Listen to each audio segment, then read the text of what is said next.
اور دیکھو ہم تمہیں آزمائیں گے، وَلَنَبْلُوَنَّكُمْ، ہم لازماً آزمائیں گے تمہیں، بِشَيْءٍ مِّنَ الْخَوْفِ، خوف کی کیفیت طاری کر کے، والجوع، بھوک، فقر اور فاقہ، وَنَقْصٍ مِّنَ الْأَمْوَالِ، مالی نقصان، والانفس، جانی نقصان، والثمرات، اور ثمرات، پھلوں اور میووں کا نقصان۔ میرے نزدیک یہاں پر ثمرات کا مفہوم ایک اور بھی ہے۔ ایک تو صاف تھا کھجور کی فصل تیار ہے، غزوہ تبوک جانے کا حکم مل گیا، کون اتارے گا؟ اور کھجور وقت پر اتری نہیں، برباد ہو جائے گی۔ یہ ہو رہا ہے نا میووں کا نقصان۔ اور میرے نزدیک یہاں یہ بھی ہے، بسا اوقات بہت سی محنتوں کا نتیجہ انسان دیکھتا ہے کہ ضائع چلا گیا، میں نے 10 سال محنت کی، حاصل کوئی نہیں نکلا۔ یہ ثمرات کیا ہیں؟ محنتیں، محنتوں کے ثمرات کا ضیاع۔ کوشش آپ نے کی، قسمت کی خوبی دیکھی ہے، ٹوٹی کہاں کمن، 2-4 ہاتھ جب کے لبے بام رہ گیا۔ Be prepared. ایک شاعر کے یہ اشعار ہیں، وہ کمیونسٹ تھا، میں نام بھی نہیں لیتا، لیکن یہ کہ یہ اسی انقلابی، چونکہ ان کا بھی ایک انقلابی نظریہ ہے، انقلابی عمل میں یہ سارے مراحل آتے ہیں۔ کوئی سیٹ بیک آیا، فرض کیجئے کوئی ناکامی ہو گئی، تو اپنے ساتھیوں کو دل بندھانے کے لیے یہ فصل امیدوں کی ہمدم اس بار بھی غارت جائے گی، سب محنت صبحوں شاموں کی اب کے بھی اکارت جائے گی۔ میرے نزدیک یہ ثمرات کا جو لفظ یہاں آیا ہے، وَنَقْصٍ مِّنَ الْأَمْوَالِ وَالْأَنفُسِ وَالثَّمَرَاتِ، سب محنت صبحوں شاموں کی اب کے بھی اکارت جائے گی۔ دھرتی کے کونوں کھدروں میں پھر اپنے لہو کی کھاد بھرو، پھر مٹی سینچو اشکوں سے، پھر اگلی رت کی فکر کرو، پھر اگلی رت کی فکر کرو، جب پھر ایک بار اجڑنا ہے۔ ایک فصل پکی تو بھر پایا، تب تک تو یہی کچھ کرنا ہے۔ ایک مقصد ہے سامنے، انقلاب برپا کرنا ہے۔ ایک کوشش ناکام ہو جائے کوئی پرواہ نہیں، نیکسٹ، پھر تیار رہو ناکامی کے لیے۔ ایسا نہ ہو جو انگریزی میں کہتے ہیں hope for the best but be prepared for the worst. ایسا نہ ہو کہ دوسری مرتبہ ناکام ہو کے بددل ہو جاؤ، تمہاری ہمتیں جواب دے جائیں، نہیں، پہلے سے تیار رہو کہ دوسری مرتبہ بھی ناکامی آئے تو آئے، لیکن جب تک کہ کامیابی حاصل نہیں ہوتی ہمیں یہ کام کیے چلے جانا۔ دیکھیے سیرت میں آیا کہ نہیں یہ واقعہ؟ بدر میں مسلمانوں کو فتح ہوئی تو احد میں زک پہنچی کہ نہیں؟ 70 صحابہ شہید ہوئے کہ نہیں؟ اگر ان کی ہمتیں جواب دے جاتی تو گاڑی کیسے چلتی آگے؟ تو فرمایا وَلَنَبْلُوَنَّكُمْ بِشَيْءٍ مِّنَ الْخَوْفِ وَالْجُوعِ وَنَقْصٍ مِّنَ الْأَمْوَالِ وَالْأَنفُسِ وَالثَّمَرَاتِ، ہم تمہیں لازماً آزمائیں گے، خوف کی کیفیت سے، فقر و فاقے کی کیفیت سے، بھوک سے، جان کے نقصان سے، مال کے نقصان سے، محنتوں کے حاصل کے ضائع ہو جانے سے۔ وَبَشِّرِ الصَّابِرِينَ، اور اے نبی بشارت دیجئے صبر کرنے والوں کو۔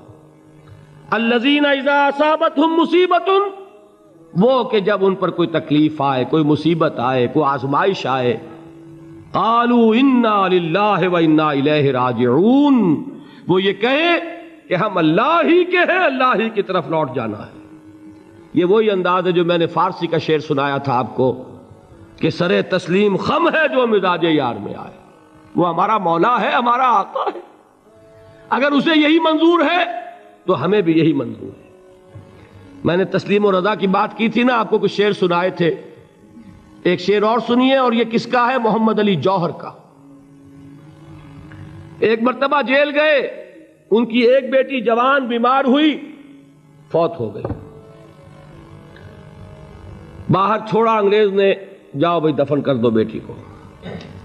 دوسری مرتبہ جیل گئے، دوسری جوان بیٹی اسی مرض میں مبتلا ہوئی۔ اب یہ جیل میں ہے، خبر پہنچی کہ دوسری بیٹی کے اوپر بھی اسی مرض کا حملہ ہوا ہے۔ ایک نظم لکھی ہے جس کا آخری شعر یہ ہے، تیری صحت ہمیں منظور ہے لیکن اس کو نہیں منظور تو پھر ہم کو بھی منظور نہیں۔ یہ ہے، جب تک یہ کیفیت نہ ہو اس میدان میں آدمی ثابت قدم نہیں رہ سکتا۔ کہ میرے رب کو اگر یہ منظور ہے تو یہی مجھے منظور ہے، اور تیری صحت ہمیں چاہیے تو ضرور، لیکن ہمارے رب کو منظور نہیں تو ہمیں بھی منظور ہے۔ راضی برضائے رب۔ وبشر الصابرین الذین اذا اصابتهم مصیبۃ قالوا انا للہ وانا الیہ راجعون۔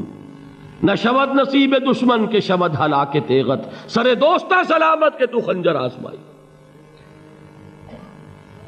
اولئک علیہم صلوات من ربہم ورحمہ، یہی ہیں وہ لوگ جن پر ان کے رب کی طرف سے عنایتیں ہیں اور رحمتیں ہیں۔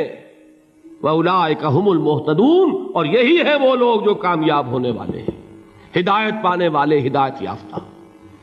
اسی سورہ بقرہ میں ذرا آگے چل کر، یہ تو ہے 20واں رکوع، 19واں رکوع، 21ویں رکوع کی پہلی آیت ہے لَيْسَ الْبِرَّ أَن تُوَلُّوا وُجُوهَكُمْ قِبَلَ الْمَشْرِقِ وَالْمَغْرِبِ وَلَٰكِنَّ الْبِرَّ مَنْ آمَنَ بِاللَّهِ وَالْيَوْمِ الْآخِرِ وَالْمَلَائِكَةِ وَالْكِتَابِ وَالنَّبِيِّينَ وَآتَى المال على حبه ذوي القربى واليتامى والمساكين وابن السبيل والسائلين وفي الرقاب وأقام الصلاة وآتى الزكاة والموفون بعهدهم إذا عاهدوا والصابرين في البأساء والضراء وحين البأس۔ اب یہ آیت جو ہے سورۃ العصر میں جو مضامین آئے تھے سارے اس میں موجود ہیں۔ وہاں ایمان کا لفظ آیا، یہاں 5 ایمانیات کی تفصیل آ گئی، اعمال کی تفصیل آئی، اور آخری بات وہاں کیا ہے وَتَوَاصَوْا بِالصَّبْرِ، اور یہاں کیا ہے وَالصَّابِرِينَ فِي الْبَأْسَاءِ وَالضَّرَّاءِ وَحِينَ الْبَأْسِ، اور صبر کرنے والے، اصل نیکی ان کی ہے جو صبر کریں، کس میں؟ جنگ کے وقت، ذرائے، بأسائے، بأسا کہتے ہیں فقر اور فاقہ، واحد آئے گا باس تو اس کے معنی جنگ، اور بأسا جمع میں آئے گا تو فاقہ، فقر، بھوک، اور ذرائے جسمانی تکلیف، ضرر، جسمانی تکلیفوں میں صبر کرنے والے، فقر اور فاقے میں صبر کرنے والے، اور جنگ کے وقت صبر کرنے والے۔ اولئک الذین صدقوا واولئک هم المتقون، یہ ہیں وہ لوگ جو صبر کرنے والے ہیں، یہ ہیں جو سچے ہیں، جو اپنے دعوے میں نیکی کے اور ایمان کے صادق ہیں، اور یہی وہ لوگ ہیں جو متقی ہیں۔ اگلی سورت ہے سورہ آل عمران، اس میں 2 لفظ آئے ہیں، آخری آیت یا ایھا الذین آمنوا اصبروا وصابروا ورابطوا واتقوا اللہ لعلکم تفلحون۔ دیکھیے یہاں صبر اور صابر جو تعلق جہد اور جہاد کا ہے وہی ہے صبر اور مصابرت۔ صبر ایک طرفہ عمل ہے، آپ جھیل رہے ہیں، برداشت کر رہے ہیں، صبر علی المعصیہ، صبر علی الطاعہ، صبر علی الابتلاء، یہ سب کیا ہے؟ صبر۔ اور مصابرت کیا ہے؟ صبر کا صبر سے مقابلہ۔ یہ سورہ آل عمران، اب وقت نہیں ہے میں آپ کو سناتا اللہ تعالیٰ نے کیسے کیسے مسلمانوں سے کہا، مسلمانوں تمہیں زک پہنچی ہے تو انہیں بھی تو پہنچی تھی، ان کے 70 نہیں مارے گئے تھے بدر میں، ان کے حوصلے جو ہیں وہ تو پست نہیں ہوئے، وہ اگلے سال آ گئے تم پر چڑھائی کر کے، تم کیوں اتنا برا مان رہے ہو؟ تمہارے دل اتنے زخمی کیوں ہو گئے؟ تمہیں تکلیف پہنچتی ہے تو انہیں بھی پہنچتی ہے۔ اپنی غیرت جو ہے ہمیں ذرا اس کا جائزہ لینا چاہیے۔ لوگ باطل نظریات کے لیے کتنی قربانیاں دے رہے ہیں، لوگ باطل چیزوں کے فروغ کے لیے کتنی محنتیں کر رہے ہیں۔ جیسا کہ میں نے ابھی کہا تھا، اسی غیرت کو چیلنج کرنے کے لیے، ذرا آپ کی حمیت دینی کو جوش دلانے کے لیے، قادیانی نوجوان کتنی تعداد میں اپنے آپ کو دین کے لیے وقف کرتا ہے، اور آپ کتنے نوجوان ہیں جو اپنے آپ کو دین کے لیے وقف کر دیں، اور ہوں وہ کھاتے پیتے گھرانوں کے لوگ۔ یہ نہیں ہے کہ اگر کوئی اور کام نہیں کر سکتا تو پھر یہ ہے کہ وہ دین کے کام میں لگ جائے۔ باصلاحیت لوگ، کھاتے پیتے لوگ، ذہنی استعداد رکھنے والے لوگ، اونچے گھرانوں کے لوگ، وہ وقف کریں اپنے آپ کو دین کے لیے۔ اس کے بغیر کیسے باہر آ جائے گی، کیسے رونق آ جائے گی؟ تو دنیا میں باطل نظریات والے جو ہیں، یہ بات کہی گئی ہے، مسلمانوں تم اگر توحید کے لیے لڑ رہے ہو، دیکھتے نہیں ابو جہل کو، اس نے گردن کٹوائی ہے شرک کے لیے، شرک کے لیے گردن کٹوائے، اور تم توحید کے لیے گردن کٹوانے کو تیار نہ ہو. اس نے گردن کٹوائی کہ نہیں کٹوائی؟ اور کس طرح کٹوائی ہے؟ کیونکہ بڑا متکبر قسم کا، فرعون قسم کا شخص تھا. جب گردن کاٹنے لگے تو کہتا ہے ذرا نیچے سے کاٹنا، تاکہ جب تم نیزے کے اوپر چڑھاؤ میرے سر کو تو اونچا نظر آئے، معلوم ہو سردار کا سر ہے. وہ بدبخت مرتے ہوئے بھی جو اس کی کیفیت تھی نا، اس کو ذہن میں رکھیے. تو یہ اس لوگوں نے قربانیاں دی، جانیں دی. تو فرمایا اگر تم ان سے زیادہ قربانی نہیں دو گے، یہ جو نوٹ کر لیجئے اس کو، مجرد اگر حق کو غالب کرنا اللہ کے ذمے ہو تو آنے واحد میں غالب کر دے گا، تمہیں تکلیف ہی دینے کی ضرورت نہیں. سمجھ رہے؟ کیا اللہ کے مقابلے میں کوئی باطل کی طاقت ٹھہر سکتی ہے؟ یہ تمہارے ایمان کا امتحان ہے، یہ تمہارے خلوص کی آزمائش ہے، یہ تمہارے امتحان کا ثبوت درکار ہے کہ اللہ تعالیٰ دیکھنا چاہتا ہے تم اس کے لیے اپنی جانیں قربان کرنے کو تیار ہو کہ نہیں، تم اس کے لیے تن من دھن لگانے کو تیار ہو کہ نہیں. اور یہ جان لو کہ اگر کفار اور مشرکین اور ملحدین اور باطل نظریات والے وہ جو کچھ قربانیاں اپنے باطل نظریات کے لیے دے رہے ہیں، ان سے زیادہ اگر تم نہیں دو گے تو حق غالب نہیں ہوگا.